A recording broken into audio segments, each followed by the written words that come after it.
Professor Vexathari moved between the display tables with practiced grace.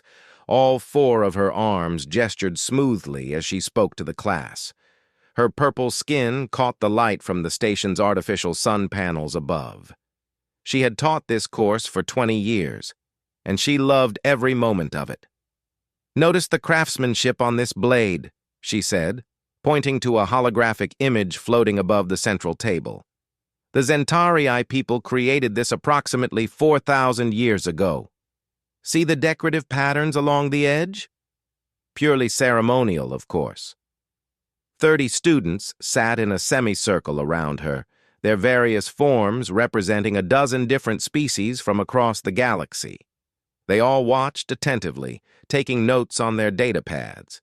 Most of them had 3 eyes, or 4 arms, or scales, or fur. One student had wings that folded carefully against her back. And then there was Marcus Chen. He sat in the back row, the only human in the Galactic Xenoarchaeology Institute. His 2 arms, 2 legs, and basic bilateral symmetry made him look almost plain compared to his classmates.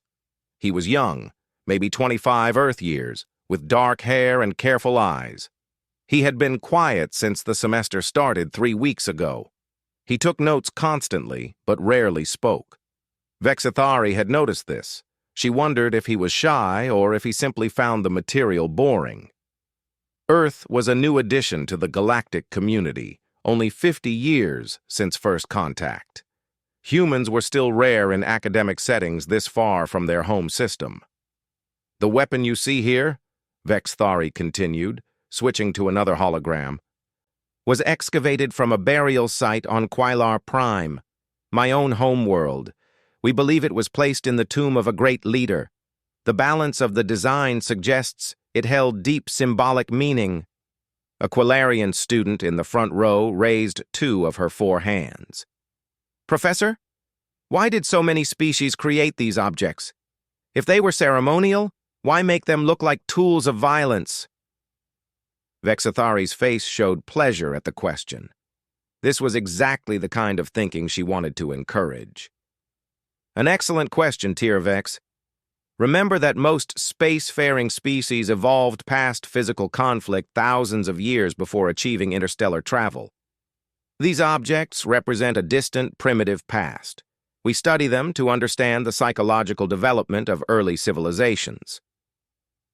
The symbolic representation of conflict helped early societies process their evolution toward peace."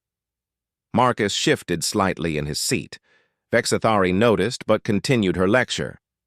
"Tomorrow, we will examine actual replicas," she said.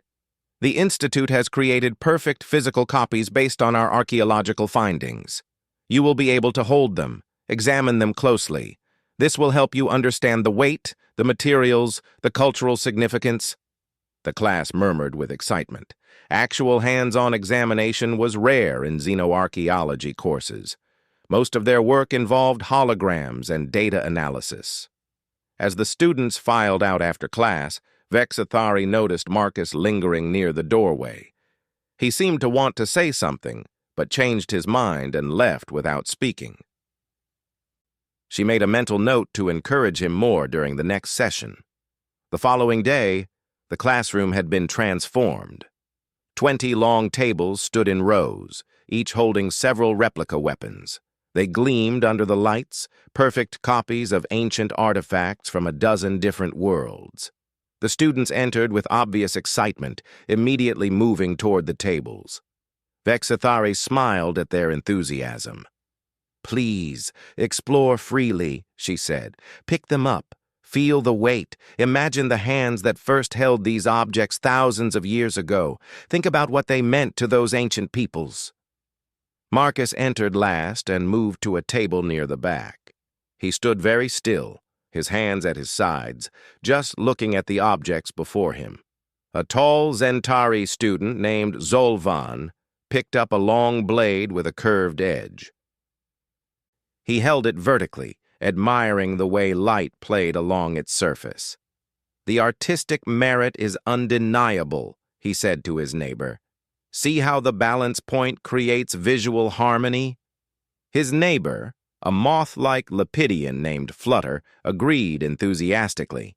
She picked up a heavy object with a rounded top and a long handle. She held it upside down, the ball-shaped end pointing at the ceiling. "This crown-like piece is beautiful. The decorative spikes must have represented status or authority." Around the room, similar conversations continued. Students discussed metallurgy, artistic movements, cultural symbolism. They held the objects carefully, turning them this way and that, analyzing them like pieces of abstract sculpture. Vexithari moved between the tables, answering questions and providing historical context. She was explaining the significance of a particular artifact when she noticed Marcus. He had finally picked something up, a simple, straight blade. He held it loosely in his right hand, and his face showed an expression she couldn't quite read. Discomfort, concern. "Everything all right, Marcus?" she asked, moving closer to him. He looked up quickly, as if startled from deep thought. "Yes, Professor. Just observing." She smiled encouragingly. "Please don't hesitate to share your thoughts. Your perspective as a human is valuable. Earth's archaeological traditions may offer insights we haven't considered." Marcus nodded but said nothing more. He carefully placed the blade back on the table. Across the room, Zolvan was now demonstrating what he believed was the proper ceremonial stance for holding his curved blade. He held it horizontally across his chest with both hands like an offering. Flutter had set down her object and picked up another, a long stick with a pointed end and metal bits along its length. "A walking staff for religious pilgrimages?" she suggested to the group around her. Vexithari was about to respond when she saw Marcus's hand slowly rising. He had that look again, the uncomfortable one. His hand was only halfway up, hesitant. "Yes, Marcus," Vexithari said, perhaps a bit too eagerly. She really did want to hear from him. Marcus lowered his hand slightly. I don't want to be rude, Professor." "Nonsense. Academic discourse requires open dialogue. Please, share your observation." The room had gone quiet. All 30 students were now looking at the human in the back. Marcus took a breath. "It's just that Flutter is holding that object upside down." Flutter's large compound eyes blinked in confusion. "I'm sorry?" Marcus walked forward slowly. "May I?" He gestured toward the object in her hands. She handed it to him, and something changed the moment it touched his hands. He didn't fumble with it or examine it carefully. His hands simply knew where to go. His right hand wrapped around a specific point on the shaft. His left hand braced it about a third of the way down. The pointed end now faced forward, the metal bits along the length suddenly looking less decorative and more purposeful. "It's not a walking staff," Marcus said quietly. "It's a mace, a weapon designed for breaking through armor. The weight distribution is meant to generate maximum force at the impact point. If you held it the way Flutter was, the balance would be completely wrong. You couldn't swing it effectively." The silence in the room became profound. Vexithari stared at him. "How could you possibly know that?" Marcus carefully set the mace down on the table. "Because humans used weapons like this until very recently, Professor. My grandfather has one mounted on his wall at home, from the Resource Wars." "Wars?" A student in the front whispered the word like it was something from a horror story. Marcus looked uncomfortable again. "Earth's last major conflict ended about 200 years ago.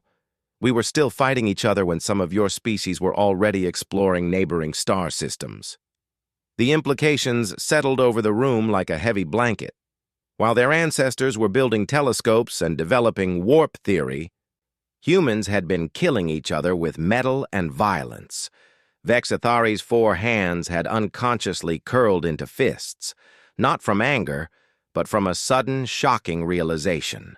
Everything she thought she knew about these objects might be wrong. The next morning, Vexithari stood outside her classroom earlier than usual. She had not slept well. Images of weapons kept running through her mind, but now they looked different. Dangerous. Real. She had spent half the night researching human history. What she found had disturbed her greatly. Wars, battles, conflicts spanning thousands of years, weapons development that matched pace with technological advancement. Humans had been very, very good at hurting each other. The students arrived slowly, talking among themselves in hushed voices. Word had spread through the institute about what happened in class. The human who knew about weapons, it sounded like something from a dark fairy tale. Marcus arrived last as usual. He looked tired, too. He nodded politely at Vexithari, but said nothing. When everyone was seated, Vexithari stood before them with all four arms clasped together. It was a Quillarian gesture of serious intent. "Yesterday, Marcus raised some important questions about our replicas," she began. "After careful consideration, I have decided to invite him to assist us in re-examining our collection. If there are errors in our understanding, we must correct them. That is the foundation of good science." Some students nodded. Others looked uncertain. A few looked at Marcus with something like fear. "Marcus," Vexthari said, "would you be willing to help us identify any issues with these replicas?" Marcus hesitated. "Professor, I'm not an expert. I just know some basics from Earth history classes and from my grandfather's stories." "That is more than any of us have," Vexithari said. "Please." Marcus stood slowly and walked to the first table. The students watched him like he was about to perform a magic trick. He picked up the curved blade that Zolvan had held yesterday. The Zentari student who had called it artistically balanced watched nervously. "This is called a falchion," Marcus said, weighing it in his hand. "At least that's what we'd call it on Earth. Your version here is close, but the grip is wrong." He held it out, showing them the handle. "See this part where you hold it? It's too smooth and too thin. After about 30 seconds of actual use, your hand would start cramping. The leather wrap should be thicker, and there should be a slight curve to match the natural grip of a hand." He turned the blade over. "And this pommel, the weighted end here, it's too light. The balance point is too far forward. In a real fight, this would tire your arm very quickly. You'd lose control of the blade." He set it down carefully. "It looks right, but it wouldn't work right." Vexithari was writing notes rapidly. "How can you tell all this just by holding it?" Marcus shrugged. "My grandfather made me hold practice weapons when I was young. He said humans needed to remember where we came from, so we'd never go back there. He taught me about weight, balance, leverage. The things that made a weapon effective versus just decorative." He moved to another table and picked up what looked like a simple stick with metal reinforcement. "This is labeled as a Quillarian ceremonial rod in your database." Vexithari nodded. "Yes, found in a temple complex. We believe it was used in religious rituals." Marcus frowned slightly. "Professor, with respect, this is a war hammer. See these metal bands? They're not decorative. They're designed to prevent the shaft from splitting when you strike something hard, and this top piece isn't an ornamental cap. It's a flanged head designed to concentrate force into a small area, for breaking bones and crushing armor." A Quillarian student named Tirvex made a sound of distress. "But that's from a temple. Our ancestors were peaceful." Marcus looked uncomfortable. "Maybe it was put in a temple later, after the fighting was over. Humans did that too. We turned weapons into memorials, ways to remember and honor the dead." The room fell silent again. For the next 2 hours, Marcus went through the collection systematically. Each object had a story, and that story was usually darker than what the archaeological record suggested. A beautiful staff with intricate carvings was actually a pike, meant for soldiers fighting in formation. The carvings weren't art. They were grip points to prevent the weapon from slipping in bloody hands. An elegant curved object that everyone assumed was jewelry turned out to be brass knuckles, designed to protect the hand while making punches more deadly. What they had cataloged as a crown was actually a spiked gauntlet. A ceremonial chalice was a sap, a weighted weapon for striking from behind. On and on it went. The beautiful became brutal. The ceremonial became savage. Vexathari felt her worldview crumbling. How many other artifacts had they misidentified across the galaxy? How much of their understanding of ancient cultures was built on comfortable assumptions rather than uncomfortable truths? This one, Marcus said, picking up a particularly ornate piece, I'm not sure about. It might actually be ceremonial. The balance is all wrong for practical use, and the decoration would make it fragile in combat. Sometimes a sword is just a symbol. Flutter, the Lepidian student, had been quiet since the beginning of class. Now she spoke up, her voice soft. How do you know the difference between a real weapon and a symbol? Marcus thought about this carefully. Intent and design. A real weapon is built to solve a problem. How do I reach an enemy far away? Make a spear. How do I protect myself while attacking? Make a shield. How do I defeat someone wearing armor? Make something heavy to crush it or pointed to pierce it. Every weapon is an answer to a question. And that question is usually, how do I survive when someone wants to hurt me? He set down the ornate piece. Ceremonial weapons copy the look, but they don't need to solve the problem. So they can be beautiful instead of practical, fragile instead of durable. They're art inspired by function, not function itself. A Saurian student named Caress had been listening intently, his scaled head tilted in thought. You speak of these things with knowledge, but also with sadness. Why? Marcus was quiet for a moment. Because every weapon here represents fear and pain. Someone invented these things because they were afraid of enemies, afraid of conquest, afraid of death. And then other people died because of that fear. Humans created thousands of weapon types over our history. We got very creative about hurting each other. That's not something to be proud of. But you left Earth, Caress said. You came out here to study old things from dead civilizations. Why? Marcus smiled sadly.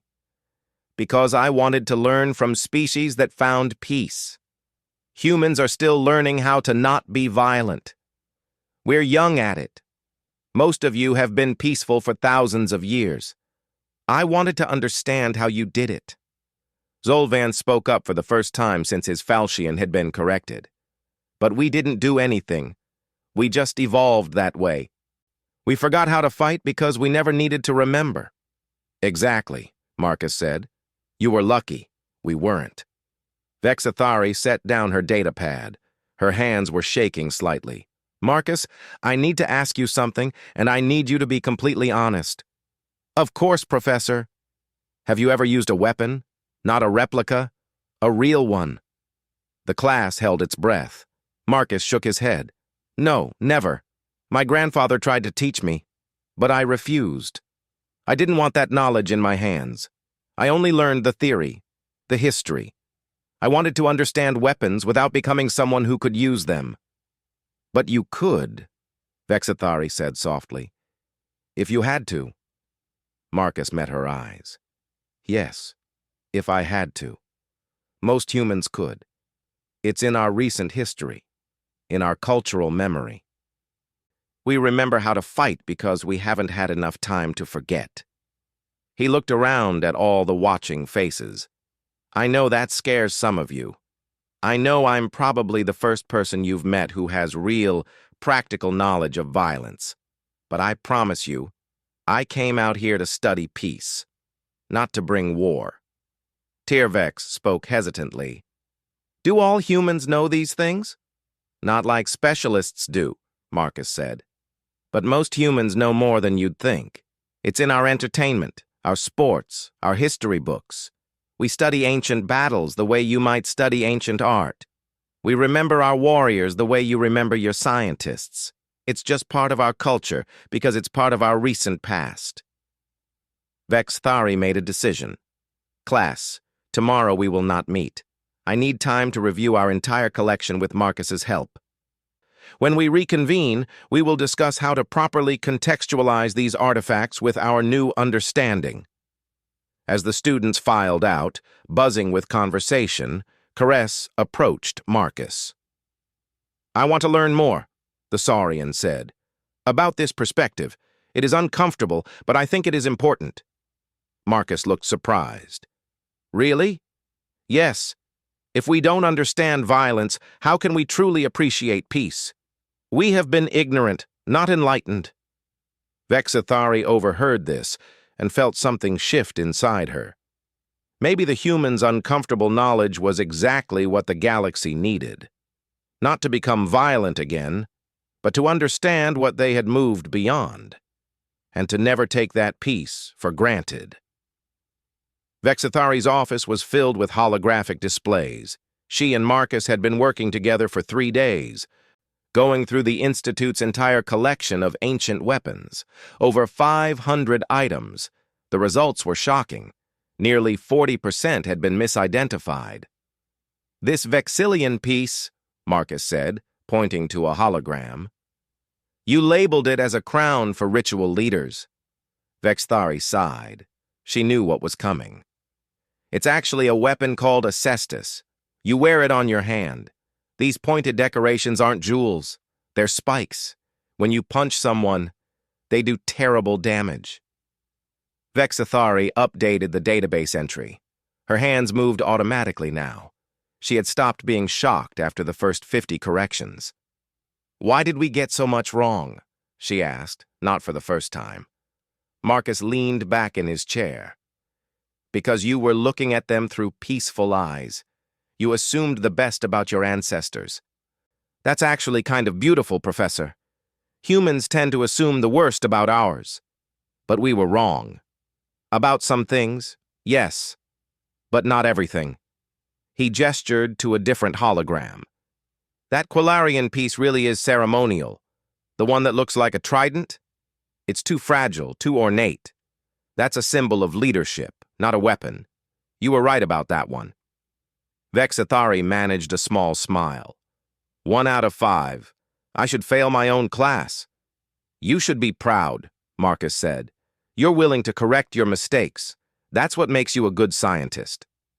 There was a knock on the door. Caress entered, followed by 2 other students, Flutter and Zolvan. Professor, we heard you were working on the full collection, Caress said. We'd like to help. Vexathari looked at Marcus, who shrugged. More eyes could be useful. For the next week, the small group worked together. Marcus would explain the practical aspects of each weapon. Caress asked endless questions about fighting techniques and tactical applications. Flutter, despite her initial fear, became fascinated by the engineering principles. Zolvan started seeing the artistic beauty in functional design rather than just decoration. They made an odd team, but they were effective. Word spread through the Institute, the human and his alien students rewriting archaeology. Some professors were supportive, others were angry. Change always met resistance. On the 8th day, they had a visitor. Professor Xantric was the head of the Combat Archaeology Division, a specialized branch that studied ancient battlefields. He was a tall, thin being from a species called the Orvathi. He moved like a stick insect and had a reputation for being brilliant, but difficult. So you're the human causing all this trouble, he said, entering the office without invitation. Marcus stood respectfully. I'm just offering observations, sir. Observations that are making my department look foolish, Xantric said. We've been studying battlefields for 30 years. Now I'm told we might not even know what weapons were used. Vexathari stepped forward, putting herself between them. Professor Xantric, Marcus has been very helpful. His insights are valuable. Valuable? Xantric's voice was sharp. Or convenient. How do we know he's not making all this up? He could be inventing functions for these objects. Caress spoke up suddenly. Then test him. Everyone looked at the Saurian.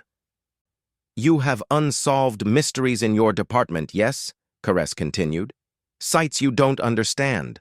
Artifacts that don't make sense. Give them to Marcus. See if his perspective helps.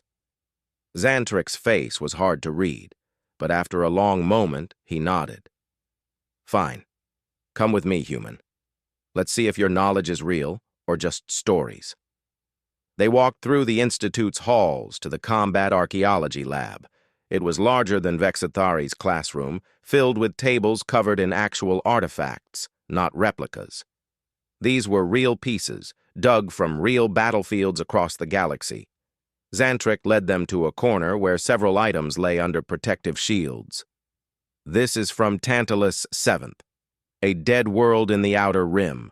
We excavated an ancient battlefield site. According to our dating, the conflict happened approximately 3,000 years ago. He deactivated the shields, allowing them to see the objects clearly.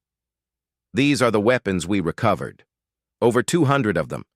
But they don't match anything in our databases. The design is crude, inefficient, almost random. Our current theory is that this was a ceremonial site, some kind of mass ritual suicide. Marcus moved closer, his eyes scanning the artifacts. Then he went very still. Can I touch them? He asked quietly. They've been cleaned and stabilized. Yes.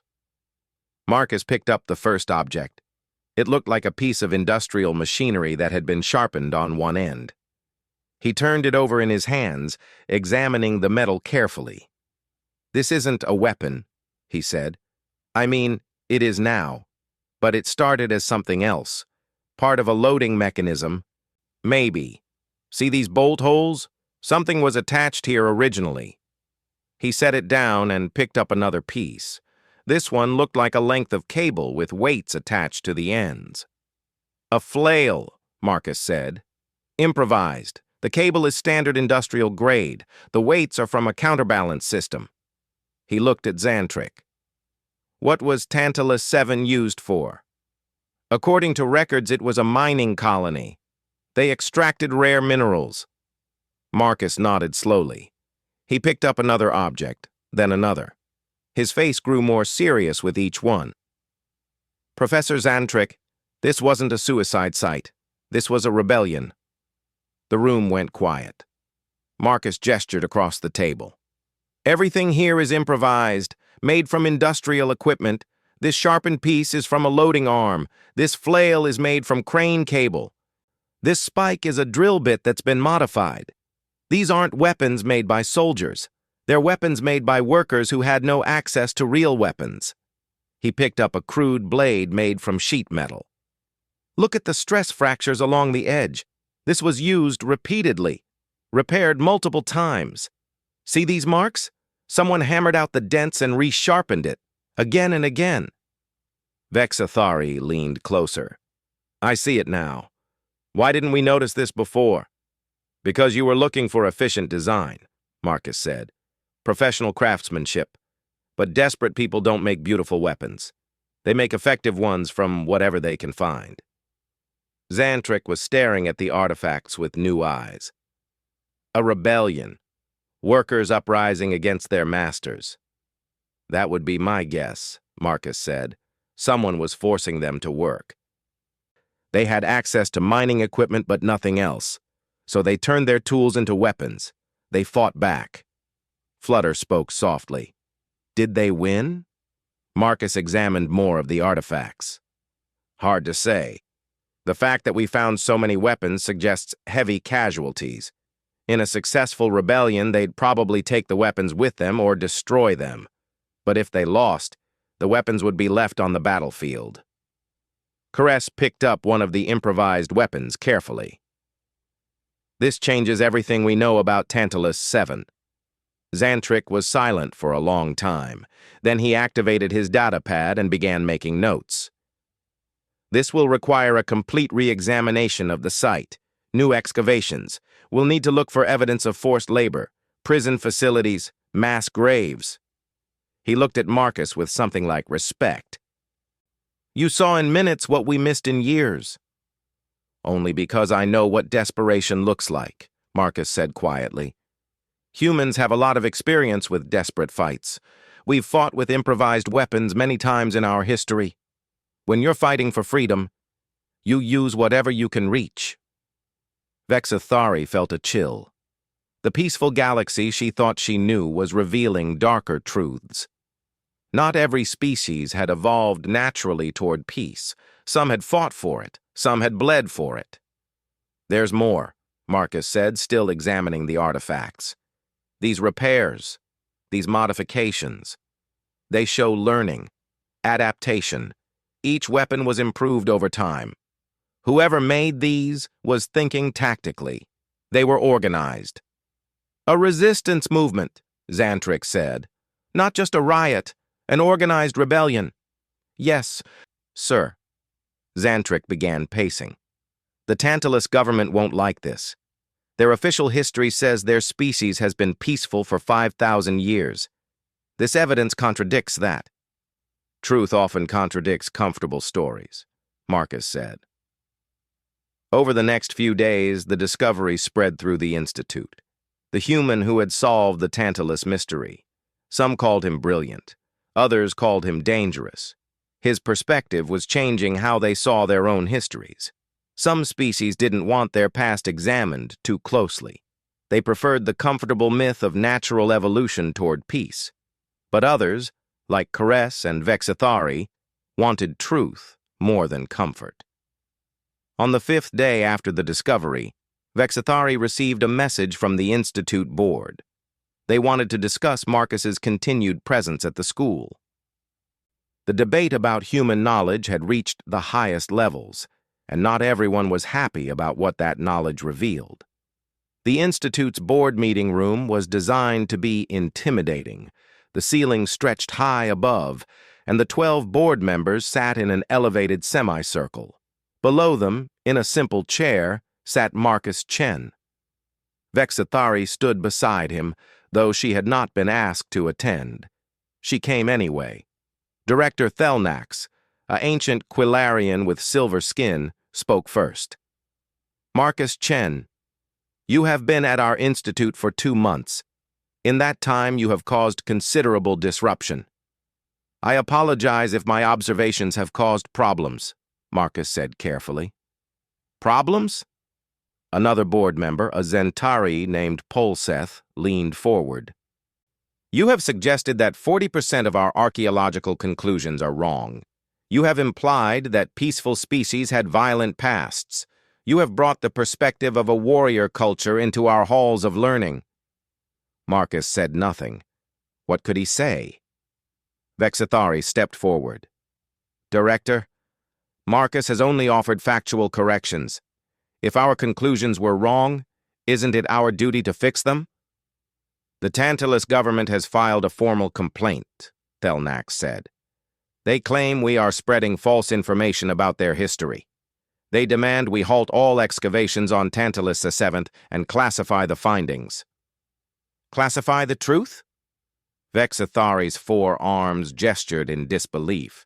Since when do we hide our discoveries? Since they became politically inconvenient, Polseth said bluntly.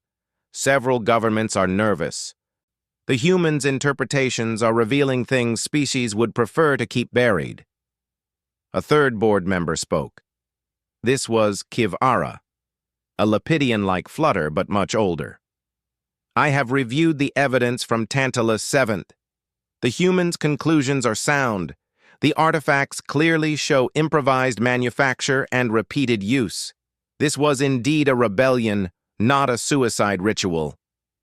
That's not the point, Polseth said. The point is whether having a human here, with his violent cultural background, is appropriate for an institution of peace and learning. Marcus stood slowly. If you want me to leave, I'll leave. I never meant to cause trouble. I just wanted to learn from you. Sit down, Mr. Chen, Thelnax said, not unkindly. We're not finished. There was movement at the back of the room. Professor Xantrix entered, followed by Caress, Flutter, Zolvan, and a dozen other students.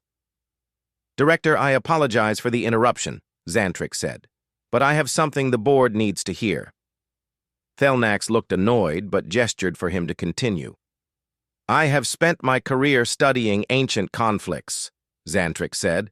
30 years analyzing battlefields, and I have been wrong about most of it. Not because I lacked intelligence or dedication, but because I lacked perspective. I was trying to understand violence from a position of peace. It doesn't work. He walked to stand beside Marcus. This human, in 2 months, has taught me more about combat archaeology than I learned in 3 decades. Not because he's violent, but because his culture remembers what violence actually looks like. That knowledge is valuable. Rare. And we would be fools to throw it away because it makes us uncomfortable. Caress stepped forward next. I am Saurian. My species has been peaceful for 4,000 years. We pride ourselves on our evolution beyond conflict. But I have learned something from Marcus. We didn't evolve beyond violence. We just forgot it. That's not the same thing, and forgetting makes us ignorant, not enlightened.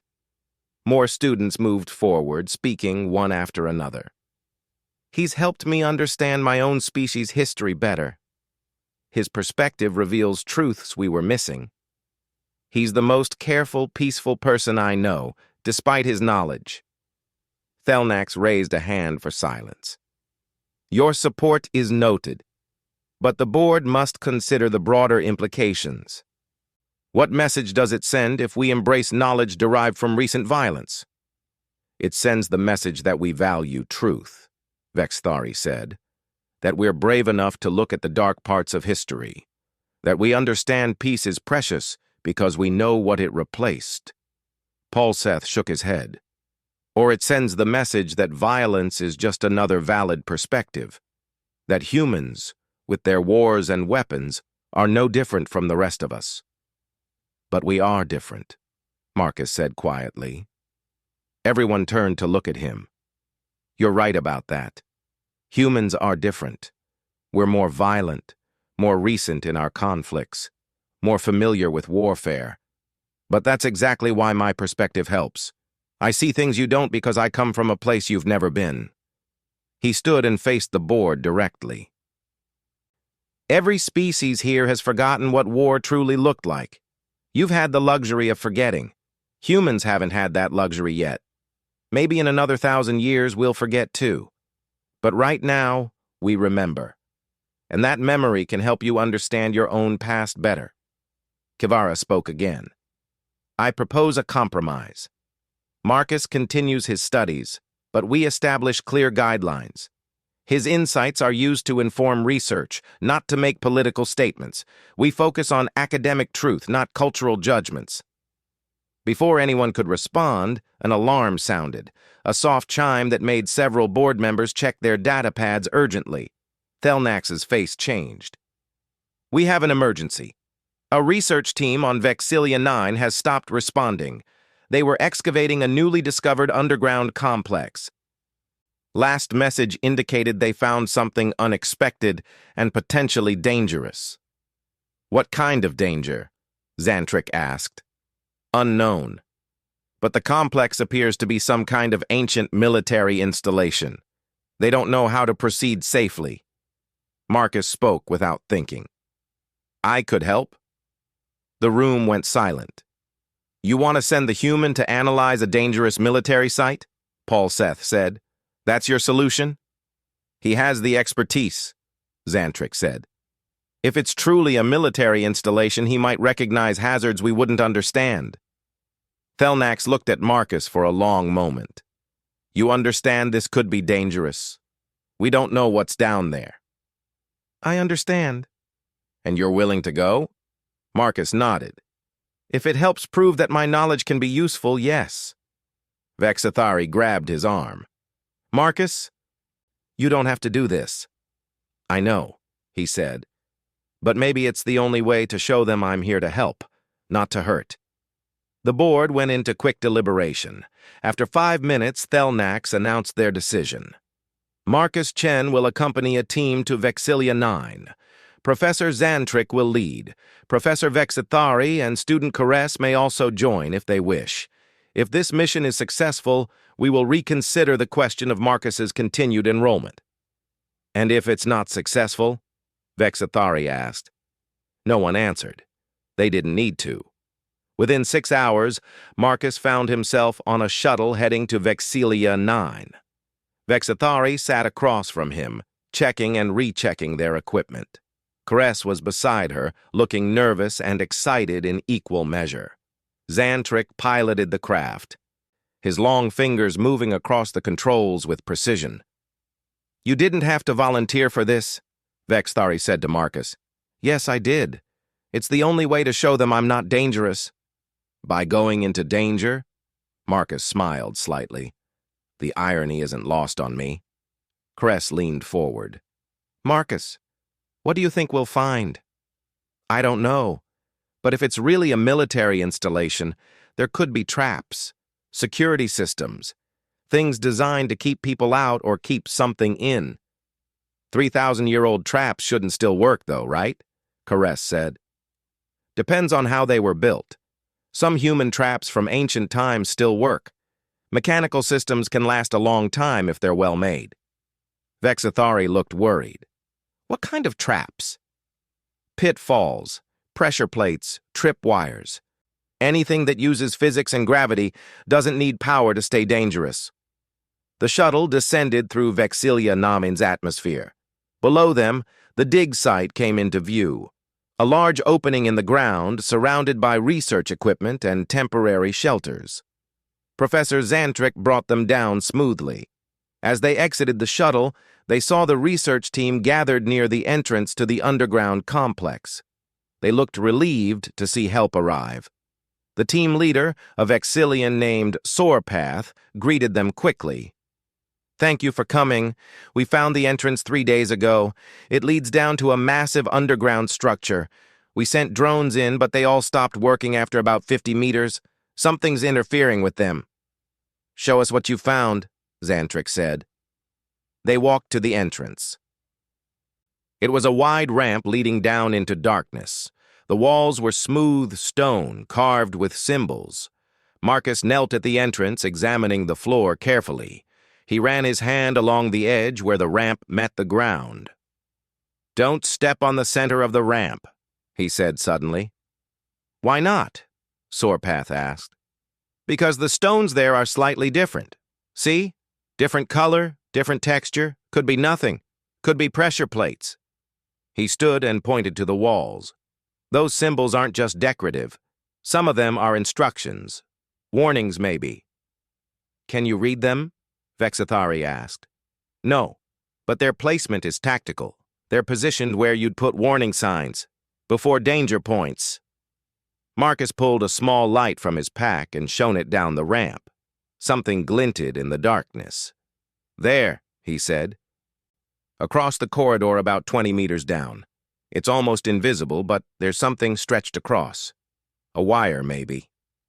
Everyone stared. They had all looked down that corridor with powerful lights and seen nothing. How did you see that? Soarpath whispered. Because I know what to look for, Marcus said.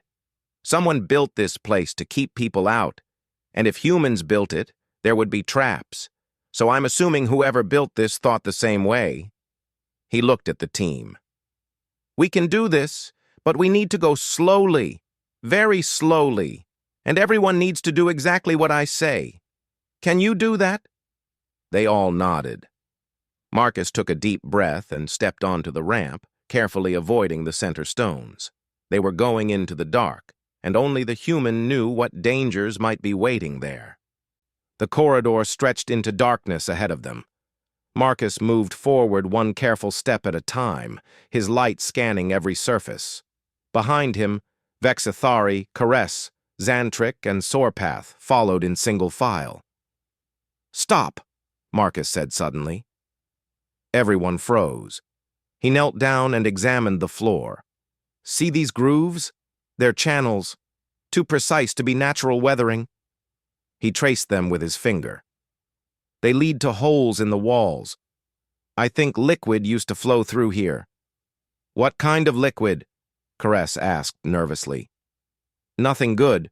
Oil that could be set on fire, maybe. Or acid. The channels are designed to flood this corridor if triggered.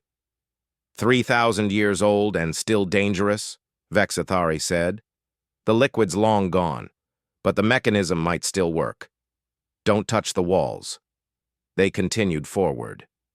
Marcus stopped them 3 more times, once for another tripwire, once for what looked like a weak section of floor that might collapse, once for strange holes in the ceiling that he suspected were drop points for something heavy. After an hour, they reached a large chamber. The walls were covered in more symbols, and in the center stood a massive door, sealed shut. This is where our drones stopped working, Sorpath said. Some kind of electromagnetic interference. Marcus walked around the chamber carefully. His light caught something on the floor near the door. Marks, scratches. He knelt to examine them closer. People tried to break in here before, he said. See these tool marks? Someone tried to force the door, but they gave up. Why? Xantric asked. Marcus pointed to dark stains near the door. Because they died trying. These stains are old, but I think they're blood. The group went quiet. Marcus stood and looked at the door itself. It was covered in symbols, more than anywhere else they'd seen. And in the center, there was a circular depression with what looked like a wheel mechanism. It's not locked, he said. It's sealed. There's a difference. What's the difference? Caress asked. A lock keeps people out. A seal keeps something in. Vexthari moved closer. You think there's something dangerous inside? Why else would you build all these traps? Why else would you seal a door this thoroughly? Marcus examined the wheel mechanism. This isn't designed to keep people out. It's designed to make sure that whatever's inside never gets out. Then we shouldn't open it, Sorpath said quickly. Marcus shook his head. The traps outside are triggered by entry, pressure plates, tripwires, but this door is designed differently. It's meant to be opened from this side, very carefully and deliberately. Whoever built this place wanted to make sure that if someone made it this far, they could open it safely. Why would they do that? Vexathari asked. Because eventually, someone would need to. Maybe for maintenance, maybe to retrieve something, maybe because whatever was sealed inside would eventually become safe again, given enough time. Marcus turned to the group. I think this is a vault, a storage facility for something they considered dangerous 3,000 years ago. Something they wanted to preserve but keep secure. Weapons, Caress suggested. Maybe. Or knowledge. Or technology. Something important enough to protect. Dangerous enough to seal away. Xantric stepped forward. Can you open it safely? Marcus studied the mechanism carefully. I think so. But I need everyone to stand back. Way back. Near the corridor entrance. You're not doing this alone, Vexthari said firmly. Professor, if something goes wrong, then we face it together. That's what teams do. Marcus looked at her for a long moment, then nodded. Okay. But everyone else, please step back. Caress and the others retreated to the corridor entrance. Marcus and Vexathari stood before the door. There's a sequence, Marcus said, pointing to symbols around the wheel. See, they're numbered. Not in any language I know, but the pattern is clear. You turn the wheel to each symbol in order. How do you know it's a number sequence? Because that's how humans would do it. Start simple, add complexity. This is basic security design. He reached for the wheel, then stopped. Professor, in human cultures, we have a tradition. Before doing something dangerous, we acknowledge the risk and why we're taking it. What do you want to acknowledge? That I'm scared. That this might go wrong. But that understanding the past is worth the risk. Vexathari placed one of her 4 hands on his shoulder. Then let's understand it together. Marcus gripped the wheel and began turning it slowly. Click. First symbol. Click. Second symbol. Click.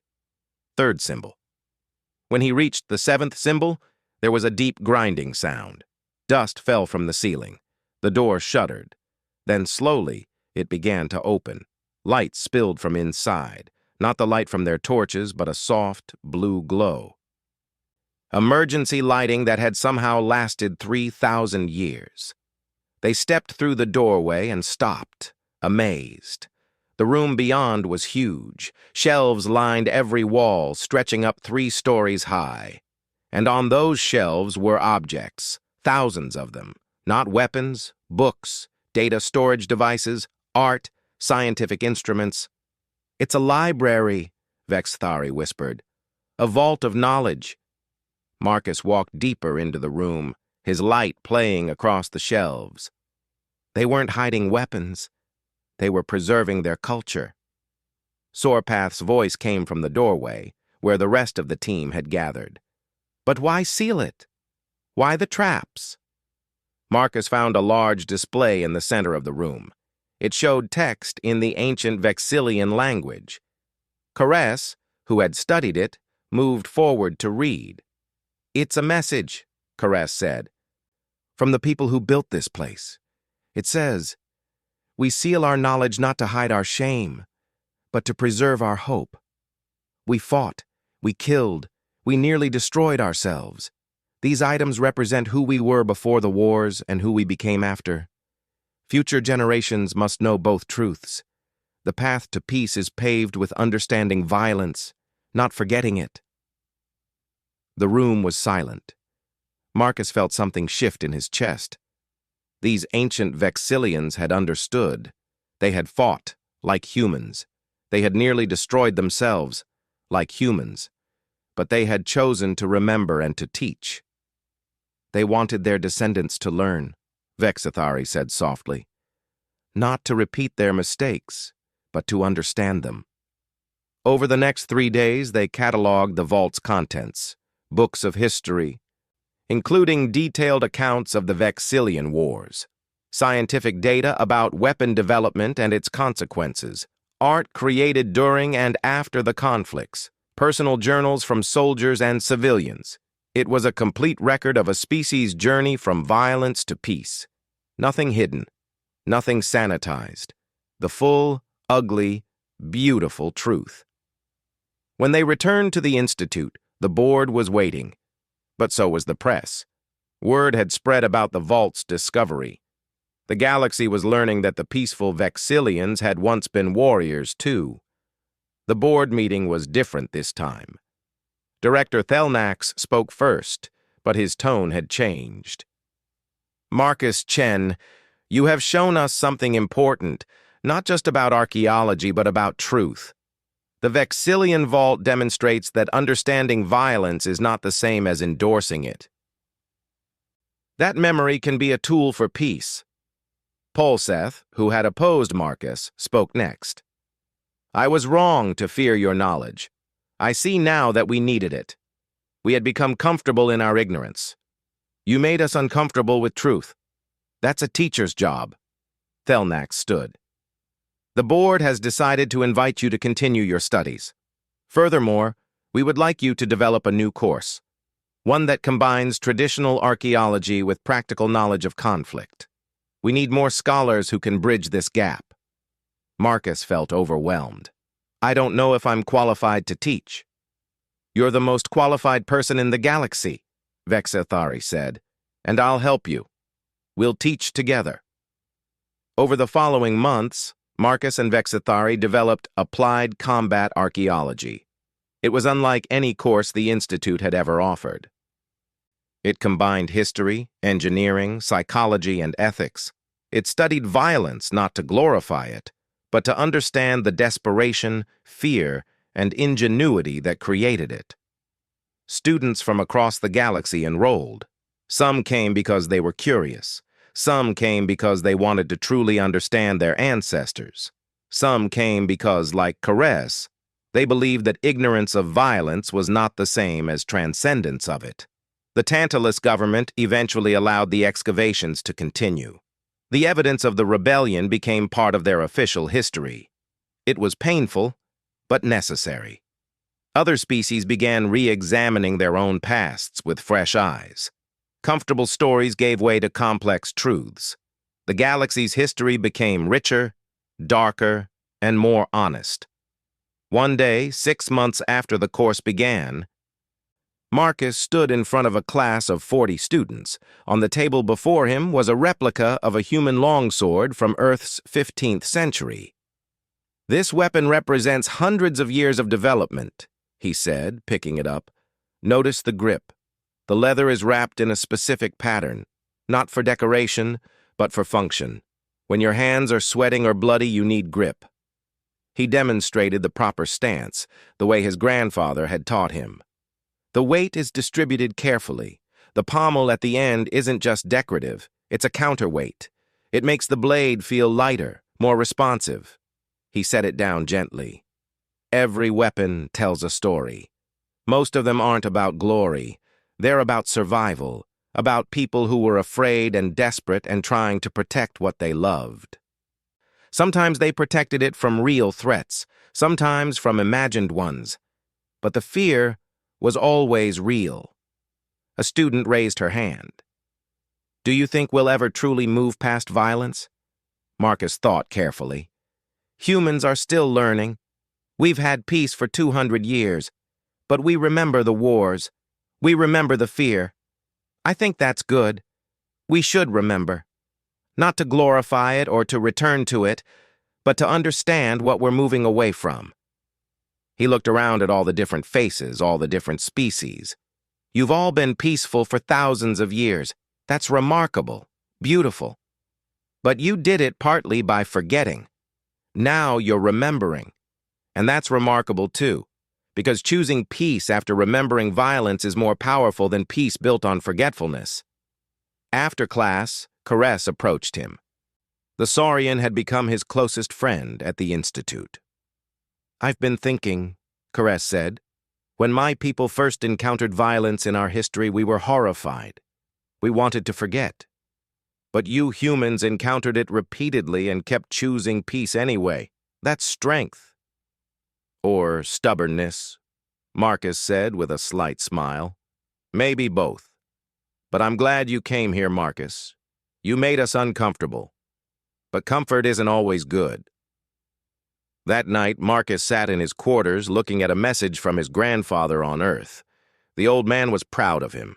Proud that he was teaching others about weapons and warfare and the long journey toward peace. "You're doing what I always hoped," his grandfather had written. "You're making sure we remember so we never have to repeat. That's what these weapons are for now, not for fighting. For remembering." Marcus looked at his reflection in the window. Outside, the stars stretched endlessly, a galaxy full of species that had all walked the path from violence to peace, each in their own way, each in their own time. Humans were just the most recent travelers on that path. And maybe, just maybe, their recent memory of the journey could help others understand theirs. He picked up a data pad and began writing notes for next week's lecture. The topic? Why desperation makes people creative, and what that creativity reveals about the species that survives. Every weapon told a story, and Marcus was learning to help others read them, not to glorify violence, but to honor the long, difficult journey away from it. To remember where they came from, so they could better understand where they were going. Together. Very wrong.